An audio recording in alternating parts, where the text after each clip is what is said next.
Hello, this is Corinne from North Balford Library with Lakeland Library Region, here with another Boredom Buster. Technology and I have not been friends this week, so I decided to do something a little bit more simple, a little bit more old school. Today we're going to be making cootie catchers or fortune tellers, depending on what you grew up calling them. So parents, you'll probably remember making these as kids. Kids, some of you may see pre-made ones, but you might not know how to make your own, so we'll do that together. What you're going to need for today, you're going to need a blank piece of paper. I just have this regular white one. You're going to need a pair of scissors. You're going to need 4 colors, so there we go. And you're going to need a writing utensil sometimes, so I've got my handy dandy pen. Let's get started. So we're going to take that blank sheet of white paper, but it's not a square. So we're going to take the top corner and fold it to the opposite side and fold a nice diagonal line in it. And then what we're going to do is we're just going to cut off this little bit of excess. And there we go. Just set that aside for the time being. Now, when we unfold our sheet of paper, we're going to have a square. Not exactly perfect because we weren't exact measuring, but it's close enough. Now what we're going to do is we're going to fold it diagonally the opposite way from the first time and just crease that really nicely. And then when we open it up, you'll see that we have 4 triangles on it. Now what we're going to do is we're going to fold each of the corners to the middle. And this makes another kind of triangle shape inside of it. But when you have the 4 triangles folded down, it does make a square again. So 1, 2, 3, and 4. So you guys can see our 4 triangles. Now we're going to flip it over and we're going to do the same thing. We're going to fold the corners into the center again.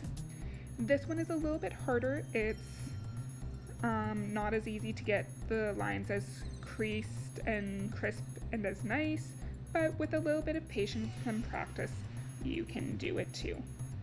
So 1, 2, 3, and we'll just get this 4th one down. There we go. So now you see we have 8 triangles and 4 squares. Now what we're going to do is we're going to fold this in half lengthwise on this straight line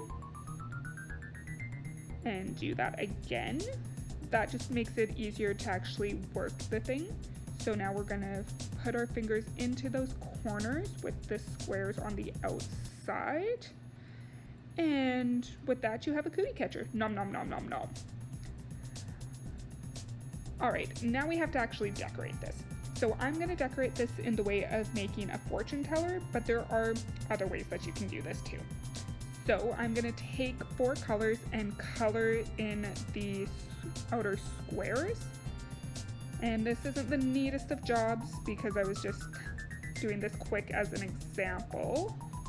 There we go. Purple, green, blue, and a pink. I'm also going through and writing the colors onto them as well, just to make sure that if the colors fade, I still know what colors I was going for. And do the green. Alright, now we're going to flip it over. And on those triangles, you're going to write random numbers. What I did is I started with the even numbers from 1 to 8. And then I went through and randomly put the odd numbers in, trying to make it so that they weren't touching numbers that they were related to, but it didn't quite succeed. Now we're going to unfold it, and I'm just going to put a line in the middle of those triangles so that I end up with 8 triangles instead of just 4. A little bit smaller. And there we go. And now what I'm going to do is I'm just going to write some fortunes or some jokes into these. So this one is, you can tell great stories. Excuse my penmanship. And now you have your finished cootie catcher. I wrote fortunes around the thing, and I also decorated the middle just to make it a bit more fun to look at. So, put together. Alright, so, pink, P-I-N-K, and then let's go 7. 1, 2, 3, 4, 5, 6, 7, and let's go 5. Stay safe, everybody. Alright, and remember that blank piece of paper that we cut off at the beginning? Let's use that as well and make some lovely bookmarks out of them. So we've got our logo, and reading gives us some place to go when we have to stay where we are. Mason Cooley. I hope you guys enjoyed today's Boredom Busters. Yes, it was very simple, and you can do this in all sorts of ways. You can turn the outside of this into a monster, and then you can just go like this and go nom nom nom nom. And you know what? Since we had that scrap piece of paper cut off, why not make it into a bookmark? I hope everybody has a great rest of your day and stay safe out there. Bye, guys.